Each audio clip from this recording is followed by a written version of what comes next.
Michael Haneke, this movie, Amour, feels more like a documentary than it does a movie. It feels so real. Was that your intent, was for us to accept this on that kind of deep personal level? Ja, ich versuche immer in all meinen Filmen genau zu sein.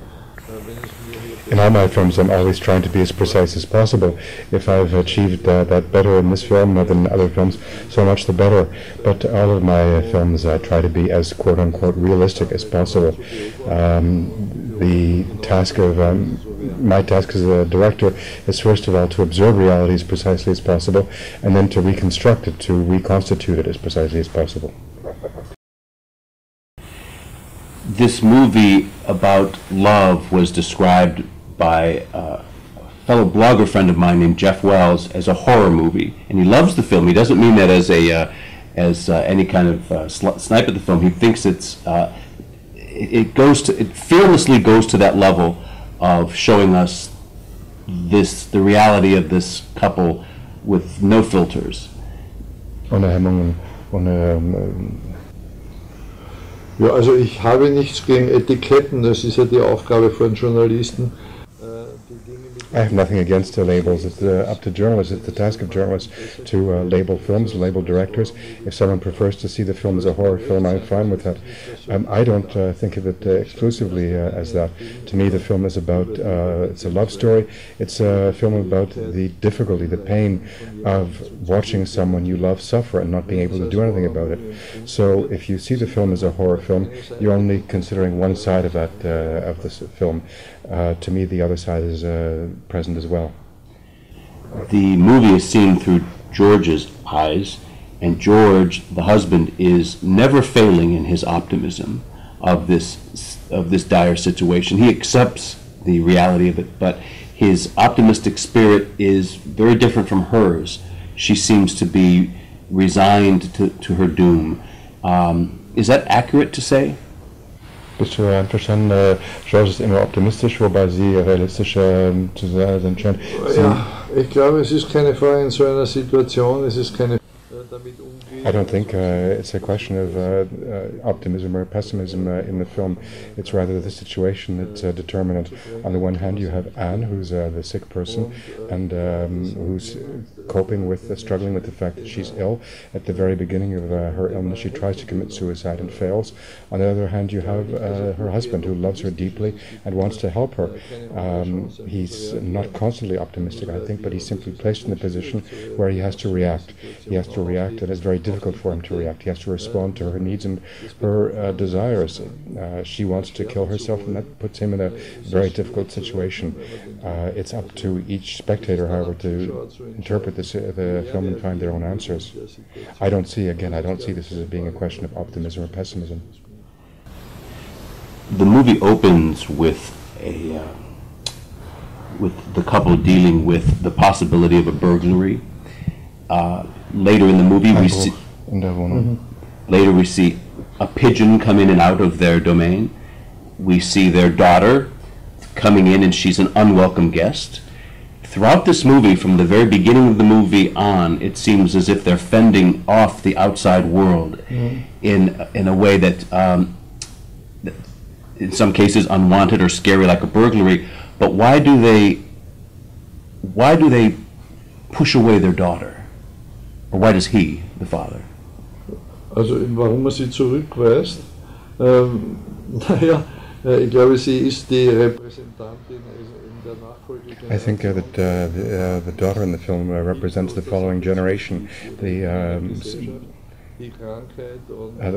following generation, there are children, the next generation, and that generation necessarily looks on helplessly at the suffering and the inevitable decline of the parents. In this case, the situation, however, the couple is in a privileged position because of their wealth.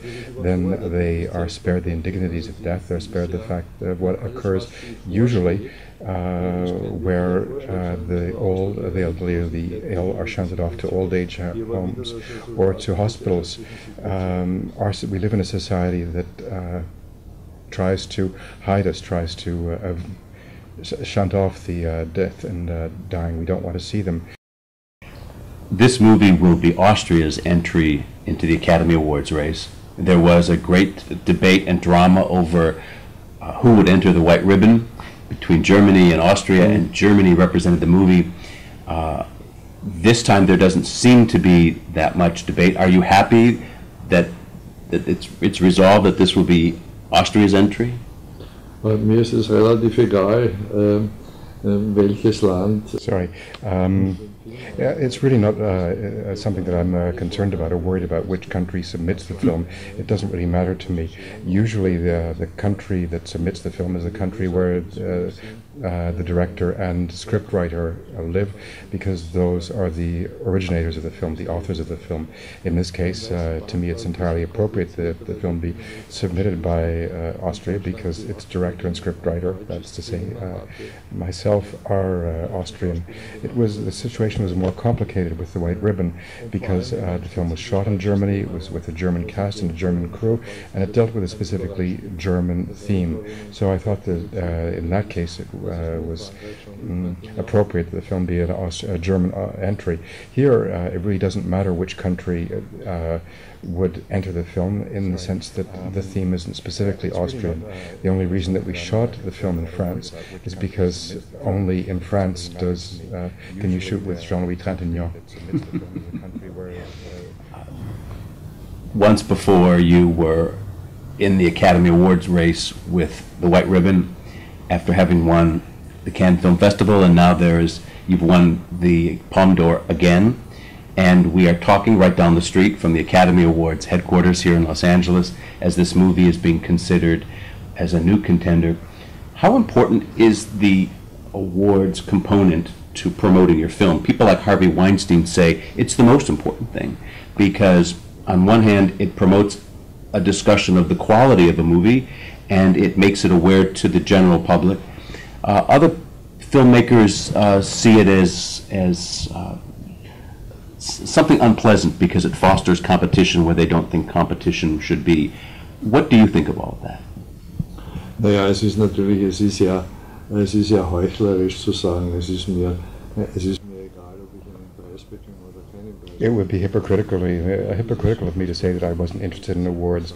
Naturally, you're happy if you win an award, and it's true, as you yourself say, that prizes, awards are helpful in increasing the awareness of the audience for your film, and also they give the author and director of the film the possibility of having better working conditions for their next films.